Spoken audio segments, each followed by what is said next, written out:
অন্ধকার কবিতা দেখি আবৃত্তি করার চেষ্টা করছি। কবি খুব ভালো লিখেছেন, আমার কাছে ভালো লেগেছে কবিতাটি।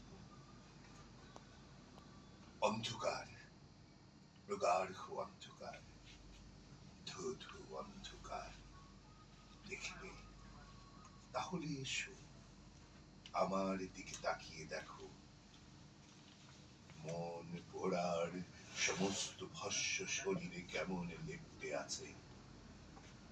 শ্মশান ঘাটের মতো দিবা অন্ধকার, জীবন আর মৃত্যুর শূন্যে অবিচ্ছেদ্য অন্ধকার। কই দেখতে পাচ্ছ? পাচ্ছ না? নিমগ্ন চোখে চেয়ে দেখো, সূক্ষ্ম সুখ্যাতির বিরোহী আলো জেলে চেয়ে দেখো, অমানিসার ঘোর নীল অন্ধকার, নিত্য দিবানিশি পদ্ম গোখরার মতো খেলা করে ললাটে। এ অন্ধকার ছুঁয়ে দেখো, জোনাকির মতো জ করতলে বন্দি করা যায়, জোনাকির মতো করতলে বন্দি করা যায়। কলঙ্কিত চোখে কাজল করে কলঙ্কের চিরঞ্জীব চিহ্ন আঁকা যায়। জলের মতো হাতের তালুতে তুলে দুরন্ত বালকের মতো খেলা করা যায়।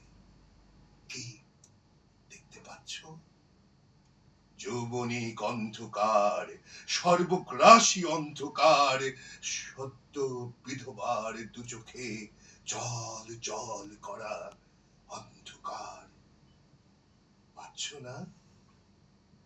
যুগল চোখ বন্ধ করো, ডুব দিয়ে চেয়ে দেখো অতল গহ্বরে, যেখানে বসে আছে স্বয়ং ঈশ্বর, কৃষ্ণ, বৌদ্ধ, খোদা, প্রাণীর মুর্শিদ।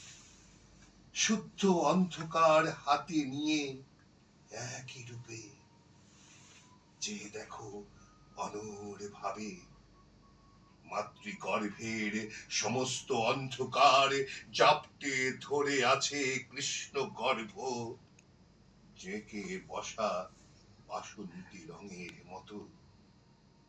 নবজন্মের আশ্বাসে নারী অবাক বিস্ময়ে।